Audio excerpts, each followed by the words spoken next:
श्रोतेहो नमस्कार. अर्थविशेष या कार्यक्रमात आपलं मनपूर्वक स्वागत. अर्थविशेषच्या आजच्या भागात आपण ऐकणार आहात रशिया युक्रेन युद्धाच्या भारतावर होणाऱ्या परिणामांबाबत. विशेषतः 1991 नंतर भारतीय अर्थव्यवस्था जगाशी एकसंधपणे जोडली गेली आहे.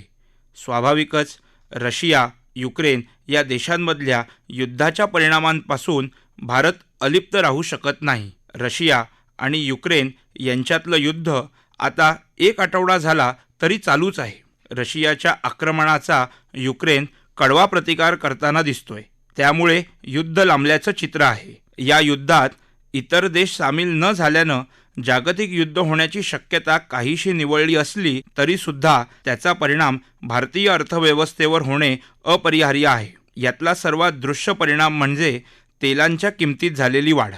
तेलांच्या किमतीत वाढ झाली की अर्थव्यवस्थेची सर्वच क्षेत्रे प्रभावित होतात. आंतरराष्ट्रीय भांडवली संस्था या जोखीम टाळण्यासाठी अशावेळी गुंतवणुकीसाठीचा हात आखडता घेऊ शकतात. त्यातून परकीय भांडवलाचा ओघ मर्यादित होतो. चलनाच्या किमतीवर पडलेल्या प्रभावामुळे आयात निर्यातीवर परिणाम होतो. आयात निर्यातीच्या पुरवठ्याचे मार्ग खंडित झालेले असतात.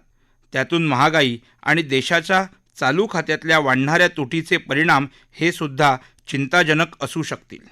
महागाई वाढली तर त्यामुळे सरकारच्या खर्च करण्यावर मर्यादा येतील आणि त्यातून आपल्या वृद्धीचा दरसुद्धा प्रभावित होऊ शकेल. अर्थव्यवस्थेच्या अशा अनेक पैलूंवर या युद्धाचा परिणाम होऊ शकेल. यावर चर्चा करताना अर्थविषयक मुक्त पत्रकार वीरेंद्र तळेगावकर म्हणाले, रशिया युक्रेन युद्ध सुरू होऊन आता आठवडा होत आहे. युद्ध या दोन मोठ्या आणि छोट्या देशांमधलं असलं तरी त्याचे विपरीत परिणाम अन्य जगालाही भेडसावत आहेतच. या युद्धामध्ये कोणाचा विजय होईल हे लवकरच स्पष्ट होईल. त्या दिशेने मांडवली किंवा चर्चा ही उभय देशांमध्येही सुरूच आहे. मात्र भारतासारख्या देशाला या रशिया किंवा युक्रेन या दोन्ही देशांचा संबंध पाहता आगामी काळ हा आव्हानात्मक असेल असं मानलं जातं.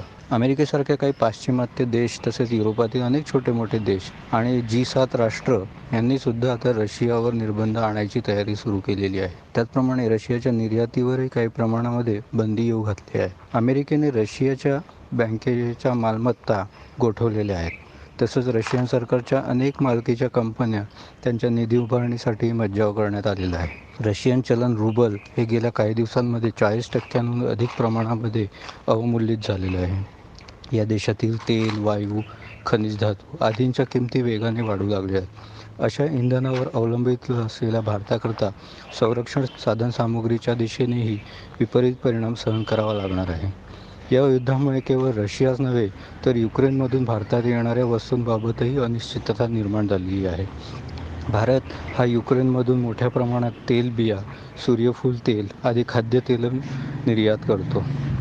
तसंच त्याचं आयातीचं प्रमाणही प्रचंड आहे. परिणामी या उभय देशांच्या युद्धामुळे भारतातल्या खाद्यतेल, इंधनं, अन्य जिन्नस यावर महागाईचा विपरीत परिणाम निश्चितच होणार.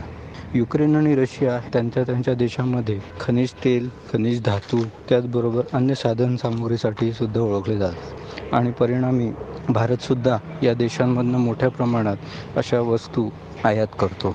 त्यामुळे नजीकच्या काळात अशा वस्तू महाग होतील यात चिंताच नाही. आपण बघितलं आहे गेल्या काही महिन्यांमध्ये देशातील विशेषतः भारतातील महागाईचा दर हा आकाशाला भिडलेला आहे. जानेवारी 2022 म्हणजे वर्ष प्रारंभालाच किरकोळ महागाईचा निर्देशांक हा 5.1% असा गेल्या जवळपास 3 दशकातला सर्वोच्च राहिलेला आहे. आणि आता रशिया युक्रेन युद्धामुळे या उभय देशांमधून येणाऱ्या वस्तू अधिक महाग होण्याची चिन्हे आहे. भारत सध्या महागाईचा सामना करतोच आहे. त्याशिवाय या युद्धामुळे देशाच्या अर्थव्यवस्थेवर म्हणजे देशाच्या सकल राष्ट्रीय उत्पादनावर सुद्धा परिणाम होण्याची भीती अनेक अर्थतज्ञ, बँकिंग तज्ज्ञ व्यक्त करत आहेत. हे झालं देशाबाबत. बरं, यातून काही कंपन्या किंवा आस्थापनाही सुटत नाही आहेत. सध्याची तिमाही ही चालू आर्थिक वर्षाची शेवटची तिमाही आहे आणि आर्थिक वर्ष संपवण्याची ही महत्त्वाची तिमाही मानली जाते. परिणामी या युद्धाचे काही सावट कंपन्यांच्या येणाऱ्या ताळेबंदामध्ये निश्चितच उमटू लागतील. एकूणच दोन उभय देशांमधलं युद्ध हे त्या देशांपुरतं नसून त्याचे दूरगामी परिणाम हे भारतासारख्या विकसनशील देशाला सुद्धा भोगावे लागतील यात शंकाच नाही. भारतात स्पुटनिक व्ही ही करोनावरील लस निर्मित तयार केली जाते. स्पुटनिक व्हीची खरी निर्माती रशियन कंपनी आहे. ते सध्या करोनाचं प्रमाण कमी झालं असलं तरी या निर्मितीवर काहीसा अंकुश किंवा एक अडथळा निर्माण होण्याची चिन्हे आहेत. अशा प्रकारे उभय देशांमधलं युद्ध हे भारतासारख्या देशाला निश्चितच परवडणारं नाही. याबाबतचा तिढा लवकरात लवकर सुटेल आणि महागाईचा आगडोंब काही प्रमाणात शमेल अशी आशा बाळगण्यास हरकत नाही. भारतीय भांडवली बाजार गेल्या आठवड्यापासून दोलायमान स्थितीत आहे. अर्थात युद्ध सुरू झालं तेव्हा कोसळलेला बाजार परत सावरू लागलेला दिसतोय. मुंबई शेअर बाजाराच्या निर्देशांकानं सोमवारी दुसऱ्या सलग सत्रात सकारात्मकता कायम राखली. शुक्रवारची सुरुवात मोठ्या घसरणीसह करणाऱ्या निर्देशांकानं नीचांकावरून उसळी घेत सोमवारच्या सत्राचा शेवट हा 389 अंशाच्या वाढीसह केला. भांडवली बाजाराच्या मागच्या आठवड्यात अनिश्चितता खूप जास्त असली तरी आयुर्विमा कंपनीच्या प्रारंभिक विक्रीच्या प्रस्तावात कोणताही बदल करणार नसल्याचं सरकारनं स्पष्ट केलं. सोने आणि चांदीच्या भावातही वाढ झाली आहे. भांडवली बाजारातल्या या हालचालीसंबंधी भाष्य करताना गुंतवणूक अभ्यासक आशुतोष टिळक म्हणाले, इक्विटी बाजार किंवा जो भांडवलाचा बाजार असतो कुठल्याही पद्धतीने तो रिस्कवर अवलंबून असतो. तुमची जोखीम किती आहे आणि तुमचा परतावा किती आहे. जोखीम कमी करून अधिकाधिक परतावा मिळवणं किंवा एक युनिट जोखीम घेऊन तुम्ही परतावा किती जास्त मिळवू शकता हे साधणं हे शेअर बाजारात सगळ्यात महत्वाचं असतं.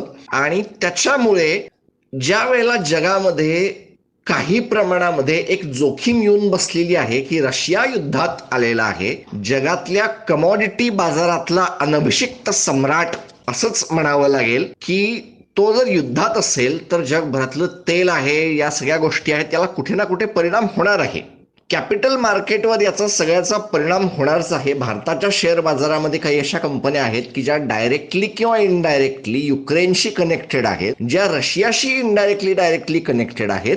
जगभरातले देश, युरोपातले देश रशियाला ज्याप्रमाणे बाजूला सरकवत आहेत किंवा स्विफ्टच्या याच्यामध्ये त्यांना ज्या प्रमाणात बाहेर काढलं जाते, त्यांच्या बँका ज्या करवल्या जात आहेत, याचा परिणाम कुठे ना कुठे होतो आहे आणि जगाच्या ग्लोबल इक्विटी बाजारामध्ये ही एक मोठी रिस्क आलेली आहे. याचा परिणाम डायरेक्टली किंवा इनडायरेक्टली अमेरिकेच्या जी फेड आहे, जशी अमेरिकेची फेड आहे, आपली आरबीआय आहे, यांच्या व्याजदर वाढवण्याच्या याच्यावर होऊ शकतो. अपेक्षा होती की मार्चच्या यांच्या आसपास त्यांचं सगळं बॉन्ड बाईंग म्हणजे जवळपास फुकटात कर्ज देण्याची जी पॉलिसी होती ती संपेल आणि कुठेतरी त्यांचं व्याजदर वाढवण्याच्या दिशेने सुरुवात होईल. आता त्याच्याकडे नेमकं काय होतं, कारण जगभराच्या बाजारामध्ये हे सगळं गोंधळ चालू आहे, कमोडिटीच्या बाजारात हे सगळं चालू आहे आणि जगाने असं म्हणलेलं आहे की आम्ही रशियाकडून आता तेल खरेदी करणार नाही. कारण एका कॅल्क्युलेशननुसार युरोपामध्ये जेवढे देश होते त्यातल्या अनेक देशांचा रशिया हा मोठ्या प्रमाणावर ऊर्जा पुरवणारा किंवा पेट्रोल डिझेल पुरवणारा होता. आता आम्ही त्यांच्याकडून ते घेणार नाही. आणि रशियाच्या सेंट्रल बँकेवर बंधनं लादली आहेत. 62-63% रशियाच्या सेंट्रल बँकेची जी संसाधनं असतात, त्यांच्याकडे आलेला पैसा ते कुठे कुठे गुंतवत असतात, या देशात त्या देशात त्या देशात आमच्याकडे आहेत, ती सगळी बंद केली आहेत, ती फ्रीज झालेली आहेत. त्याच्यामुळे रशियातून जाणारा, रशियातल्या जे ओलिगार्च असतात किंवा त्यांचे जे मोठे अतिश्रीमंत माणसं किंवा काय जे काय असेल यांच्यावर निर्बंध लादलेले आहेत. हे कुठे ना कुठे येणार आहेत आणि कमोडिटीच्या बाजारामध्ये रशिया हा एका अर्थाने ओपेक प्लसचा लीडर आहे, तो बाजूला जाणं किंवा त्यांचा इफेक्ट कमी होणं म्हणजे बाकीच्यांना काय मिळेल, बाकीच्यांच्या याच्यावर त्याचा काय परिणाम होईल. आणि मी एक अजून ऐकलं की जर तेलाचा भाव हा $122-123 पर बॅरलला पोहोचला तर खूप मोठी रिस्क उद्भवू शकते. आपण आता त्याच्या खूप जवळ आहोत. हा महागात पडण्यासारखा सौदा आहे. रिस्क वाढते आहे, तुमची जोखीम वाढते आहे. त्याच्यामुळे सोन्याकडे हळूहळू जाणार आहेत. सोन्याचे भाव मी पाहिले नाही पण आता ते हळूहळू वाढत असतील.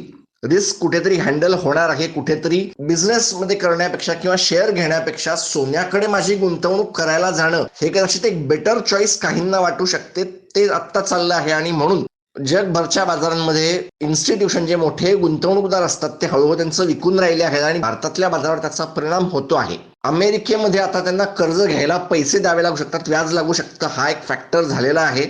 आणि हे जे असतील हे काळानुरूप पुढे जाऊ शकतात. आणि आता रशियाचं सैन्य किती काळ इथे राहतं, त्यांचा हल्ला किती काळ चालतो, शांतता टॉक काय काय होतात, ज्यांना पीस टॉक म्हणतात, ज्या शांतता बोलणी कधी चालू होतात, त्याच्यावर काय अटी होतात, कोण काय मान्य करतं, हे खूप मोठ्या प्रमाणावर आहे. पण जगाच्या बाजारात हे युद्ध एक वेगळी रिस्क, एक वेगळी जोखीम घेऊन आलेलं आहे, हे मान्य करावं लागेल.